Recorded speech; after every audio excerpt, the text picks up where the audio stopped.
जरा सोचिए, आप रात में अकेले सड़क पर चल रहे हैं। अचानक एक औरत आपके सामने आकर खड़ी हो जाती है। उसके चेहरे पर मास्क होता है और वो धीरे से पूछती है, क्या मैं सुंदर हूँ? अगर आप हाँ कहते हैं तो वो अपना मास्क उतारती है और उसका मुंह कान से लेकर कान तक कटा हुआ होता है। और फिर से वो पूछती है, अब बताओ, क्या मैं सुंदर हूँ? आज के इस वीडियो में हम जानेंगे जापान की सबसे डरावनी कहानी कुचिसाके ओन्ना की असली दास्तान। स्वागत है आपका हमारे चैनल हॉरर अड्डा पर। तो चलिए अपने वीडियो को शुरू करते हैं। मान लो रात के 12 बज रहे हैं। आप जापान की एक सुनसान गली से गुजर रहे हैं। दूर से आपको एक लंबी सुंदर औरत दिखाई देती है जिसने एक लंबा कोट पहना हुआ है और चेहरे पर सर्जिकल मास्क लगाया हुआ है। वह आपके पास आकर कहती है, क्या मैं खूबसूरत हूँ? और आप कहते हैं, हाँ, आप बहुत सुंदर हैं। तभी वह अपना मास्क धीरे से उतारती है और आपका दिल बैठ जाता है, क्योंकि उसका मुंह दोनों कानों तक कटा हुआ है, जैसे किसी ने कैंची से चीर दिया हो। वह फिर से पूछती है, अब बताओ, क्या मैं सुंदर हूँ?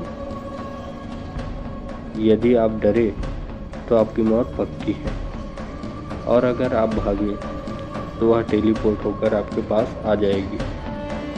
यह कहानी जापान की गलियों में आज भी गूंजती है।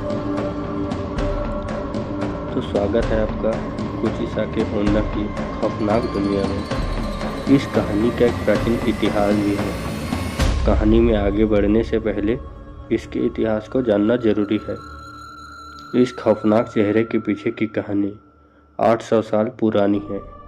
हियान काल में एक समुराई की पत्नी थी जो अपनी सुंदरता के लिए मशहूर थी, लेकिन वह अहंकारी थी और अपने पति को धोखा दे रही थी। एक दिन समुराई ने उसे रंगे हाथों पकड़ लिया।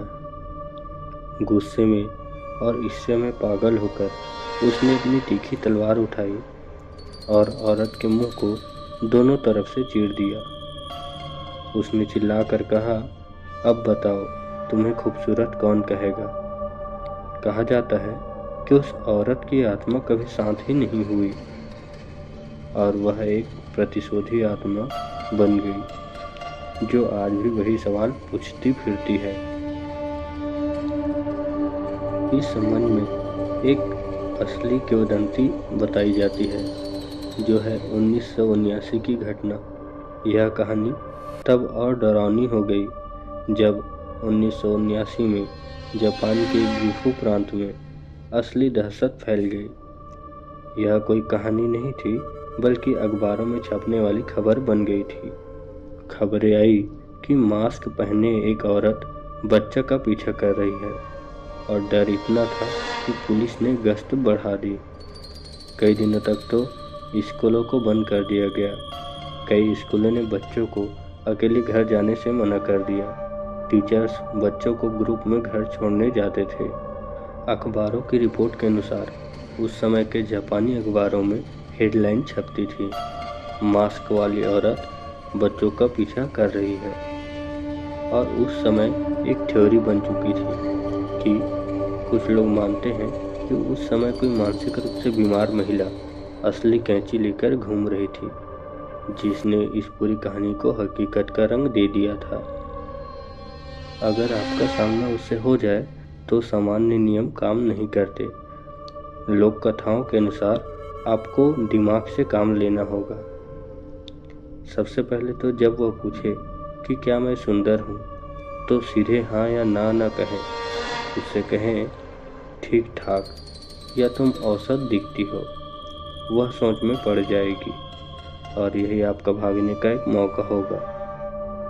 उसे बालों वाली आइसक्रीम या बेको एमे हार्ड कैंडी बहुत पसंद है। उसे कैंडी दे, वह उसे खाने में व्यस्त हो जाएगी और कुछ तरह की उल्टे सवाल उससे पूछना, जैसे उससे पूछे, क्या मैं सुंदर हूँ? इससे वह असमंजस में पड़ जाएगी, क्योंकि वह केवल शिकारी बनना जानती है, शिकार नहीं। आज कुचिसा केवल न केवल एक डर नहीं, बल्कि जापान की पहचान बन चुकी है। कार्बेट जैसे फिल्मों और अनगिनत एनिमी इस पर बने हैं, लेकिन सवाल आज भी वही है, क्या यह सिर्फ एक शहरी कहानी है जिसे बच्चों को डराने के लिए बनाया गया, या फिर 1979 में वो लोग कुछ ऐसा देख रहे थे जिसे विज्ञान नहीं समझा सकता? तो दोस्तों, ये कहानी कैसी लगी आप कमेंट में ज़रूर बताइए। मिलते हैं अपने अगली कहानी में।